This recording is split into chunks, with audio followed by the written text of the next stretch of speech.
Shaun? Huh? Yes, I'm Shaun. Shaun? Is that really you? Who are you?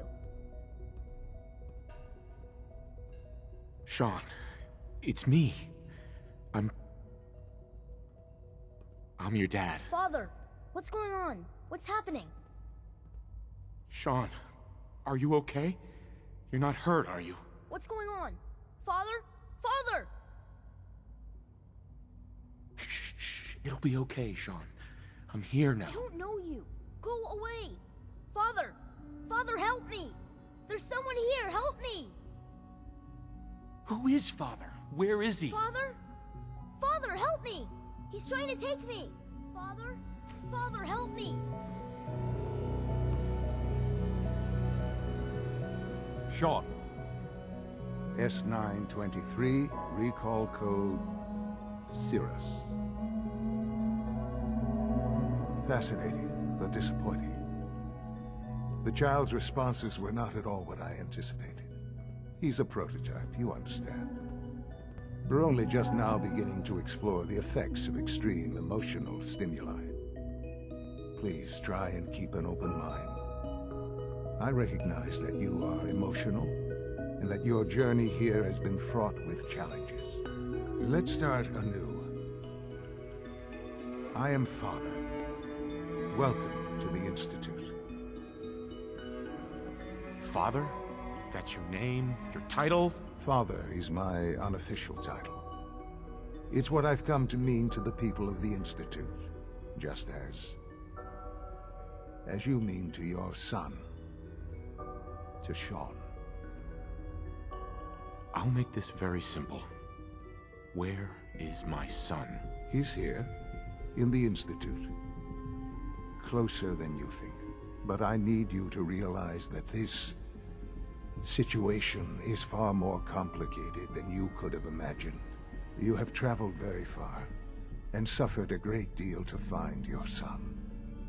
Well, your tenacity and dedication have been rewarded. It's good to finally meet you, after all this time. It's me. I am Shaun. I am your son. How is that even possible? I know this is a lot to take in. In the vault, you had no concept of the passage of time. You were released from your pod and went searching for the son you'd lost. But then you learned that your son was no longer an infant, but a 10-year-old boy. You believed that 10 years had passed. Is it really so hard to accept that it was not 10, but 60 years? That is the reality. And here I am, raised by the Institute, and now its leader. But why? Why take a child? Why take you? Ah, now that's the question, isn't it? Why me? At that time, the year 2227, the Institute had made great strides in synth production. But it was never enough. Scientific curiosity and the goal of perfection drove them ever onward. What they wanted was the perfect machine. So they followed the best example thus far. The human being. Walking, talking, fully articulate, capable of anything. Human synths? Really? Human-like synths. A great distinction. The Institute endeavored to create synthetic organics. The most logical starting point, of course, was human DNA. Plenty of that was available, of course, but it had all become corrupted. In this wasteland, radiation affected everyone. Even in their attempts to shield themselves from the world above, members of the Institute had been exposed. Another source was necessary. But then the Institute found me, after discovering records from Vault 111. An infant, frozen in time, protected from the radiation-induced mutations that had crept into every other human cell in the Commonwealth. I was exactly what they needed. And so it was my DNA that became the basis of the synthetic organics used to create every human-like synth you see today. I am their father. Through science, we are family. The synths, me, and you. And you've been down here the whole time? I have. Yes. I know you must have questions. Please. Anything I can do to help you understand. Kellogg. He worked for you? Kellogg. He was an Institute asset long before I arrived here. It wasn't until I became director that I learned of all the things he'd done. What kind of man he was. You knew the man was a psychopath, but you used him anyway? Would you have preferred that I turned him loose on the Commonwealth? At least keeping him on a short leash kept the collateral damage to a minimum. The Institute took advantage of Kellogg's vicious nature. I will freely admit that. Institute technology prolonged his life, and his usefulness far beyond any normal human lifespan.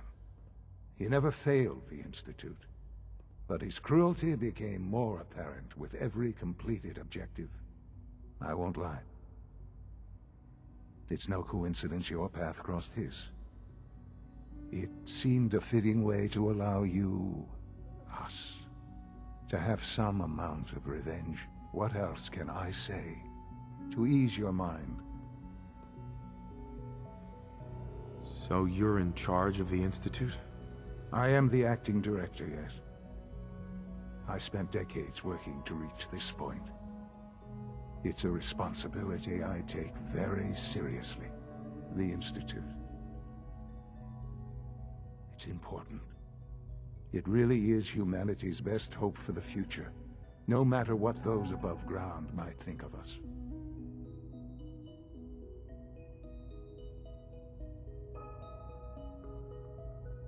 But, director? Why you? I was the most qualified for the position, obviously. I've lived my life within these walls, dedicated to science like every other member of the Institute. My hard work has paid off. Ultimately, the Commonwealth has nothing to fear from us. Whatever you've seen or heard, I know I can convince you of that. Just give me time. What else can I say to ease your mind? Your mother. She never got to see you grow up? Yes. What happened to her was... I've gone over the records of the incident, of course. It seems her death was an unfortunate bit of collateral damage. Collateral damage? Is that all she was to you? I forget that it's been such a short time for you. I don't have any direct memories. And I've had my entire life to cope with the loss. Has it always been easy? Of course not. But I've done my best to move on and live my life. For many years, I never questioned who my parents were. I accepted my situation, and that was that. With old age comes regret. And asking what if more often. But what matters now is that you and I have a chance to begin again.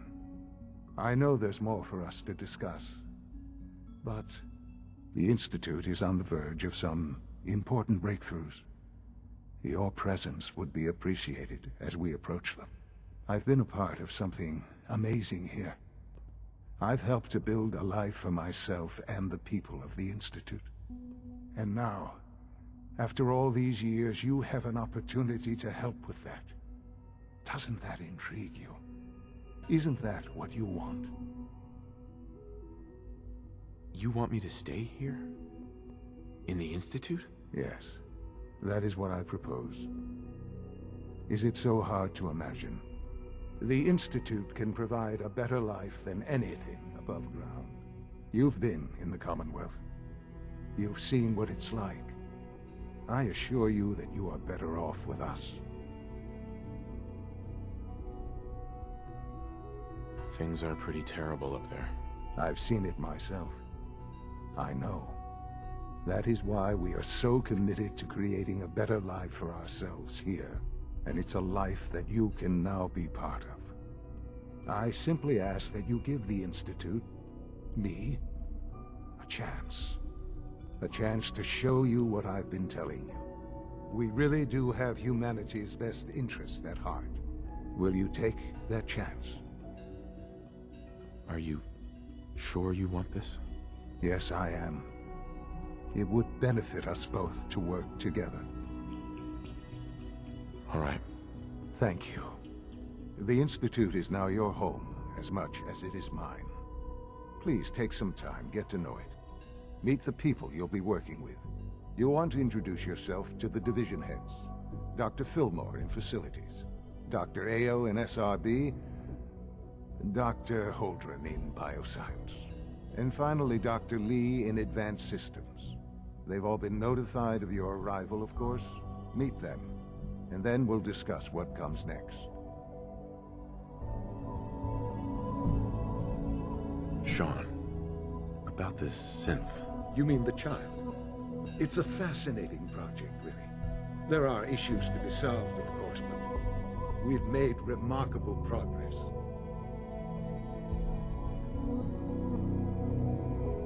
It seems like a strange choice. On more than one level. I can understand how it might seem that way. It is something new. New discoveries are always welcome. I'll make sure it's brought back online in the near future. You'll have an opportunity to interact with him further. But I'll admit I'm curious. As a parent looking for a child, looking for the younger version of me, what do you think? Do you think you could love him? Like you would a real boy?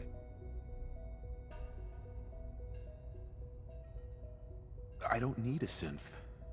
I found the real Shaun. Yes, but not the Shaun you were looking for. In some ways, the synth is far closer to what you expected. I wouldn't claim to know everything you're feeling, but if in some small way the boy's presence can help, I hope you'll keep an open mind. Shaun. Our advances will, in time, change the world.